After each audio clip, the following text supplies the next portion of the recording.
Cinta itu kan harusnya emosi ya, sesuatu yang muncul begitu aja dari hati. Tapi gimana jadinya kalau Alkitab justru memerintahkannya? Nah, hari ini yuk kita coba bedah bareng-bareng gagasan yang kedengarannya agak membingungkan ini, cinta yang diperintahkan. Aneh banget kan kedengarannya? Gimana caranya perasaan yang paling personal, paling tulus kok bisa dipaksa lewat sebuah perintah? Nah, pertanyaan inilah yang jadi inti dari obrolan kita kali ini. Oke, biar nggak bingung, ini dia alur pembahasan kita. Pertama, kita akan lihat soal kesetiaan di atas aturan. Terus, kita dalami apa sih artinya berpegang teguh. Baru deh kita jawab pertanyaan utama. Bisakah cinta diperintahkan? Setelah itu, kita lihat sisi timbal baliknya. Dan terakhir, kita sambungkan semua ini ke sebuah perintah yang mungkin Anda udah nggak asing lagi. Oke, kita mulai dari yang paling dasar dulu ya. Ternyata nih, menurut Alkitab, kunci hubungan bangsa Israel kuno dengan Tuhan itu bukan cuma soal taat sama daftar peraturan. Ada sesuatu yang jauh lebih dalam dari itu. Coba deh kita lihat perbandingannya. Di satu sisi, ada yang fokusnya cuma mengingat larangan. Pokoknya apa aja yang nggak boleh dilakuin. Ini kan pasif banget. Nah, di sisi lain ada pendekatan untuk memupuk kesetiaan. Ini soal komitmen yang aktif, yang sadar, dan konsisten. Jadi, poin utamanya di sini. Iman itu bukan soal menghindar, tapi soal terlibat secara aktif. Jadi pertanyaannya sekarang, kesetiaan aktif ini wujudnya kayak gimana sih? Nah, Alkitab ternyata punya satu kata kerja yang spesifik dan kuat banget untuk menggambarin ini. Nah, ini dia kata kuncinya, berpaut atau berpegang. Coba bayangin deh, ini tuh kayak lem yang rekatnya kuat banget. Jadi bukan cuma sekedar percaya dalam hati, bukan keyakinan yang pasif, ini adalah sebuah tindakan aktif untuk melekatkan diri kita pada Tuhan. Benar-benar menunjukkan kedekatan dan ketergantungan yang total. Biar lebih kebayang, Alkitab kasih kita dua contoh yang kuat banget. Yang pertama itu kayak ikatan pernikahan, di mana suami dan istri itu bersatu. Yang kedua, lihat deh kesetiaan Ruth ke Naomi. Dia benar-benar berkomitmen buat nggak akan ninggalin Naomi apapun yang terjadi. Nah, dua-duanya ini nunjukin komitmen total yang lahirnya dari hati, bukan karena dipaksa. Dan ini bukan cuma teori atau angan-angan loh. Beneran ada momen dalam sejarah Israel, seperti yang dicatat Yosua sendiri, di mana bangsa itu betul-betul hidup dalam kesetiaan semacam ini. Mereka berhasil berpegang teguh pada Tuhan. Tapi sayangnya, masa-masa indah ini nggak bertahan lama. Kalau kita baca di kitab Hakim-Hakim, wah gambarannya jadi suram. Bangsa itu jadi berulang kali goyah, terus berpaling dari komitmen mereka.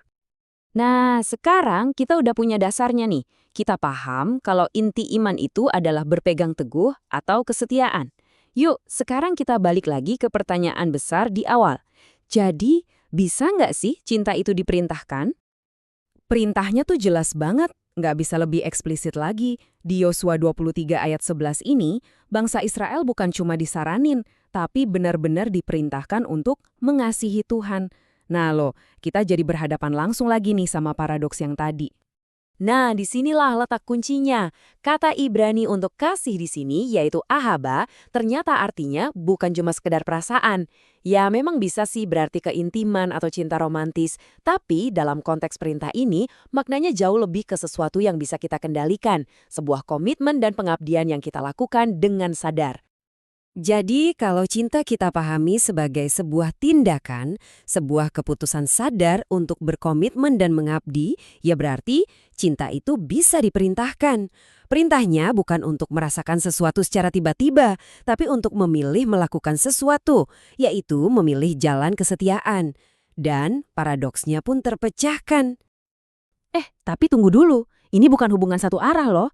Perintah untuk mengasihi ini ternyata ada dalam konteks hubungan yang timbal balik. Yuk kita lihat gimana maksudnya. Jadi gini, Alkitab itu menekankan banget kalau ketaatan ini harusnya muncul dari sebuah hubungan yang pribadi. Ini bukan kayak hubungan antara tuan sama budak, sama sekali bukan. Ini lebih ke sebuah respons atas kasih Tuhan yang udah lebih dulu dia tunjukkan. Prosesnya kira-kira bisa digambarin kayak gini. Pertama, Tuhan yang memulai.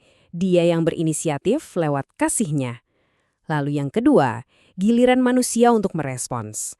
Kita ini diundang untuk masuk ke dalam hubungan itu, untuk membalas dengan kasih yang juga sukarela. Ingat ya, ini undangan, bukan paksaan. Oke, sebagai bagian terakhir, yuk kita coba tarik benang merahnya. Kita hubungkan konsep dari Perjanjian Lama ini dengan sebuah ajaran yang pastinya udah sangat kita kenal dari Yesus di Perjanjian Baru.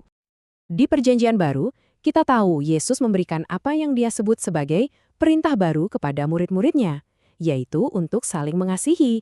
Perintah untuk mengasihi. Kedengeran familiar kan? Nah, ini dia pertanyaan terakhir yang menarik banget buat dipikirin. Kenapa ya disebut baru? Padahal kan gagasan soal cinta yang diperintahkan ini udah ada dari zaman dulu banget.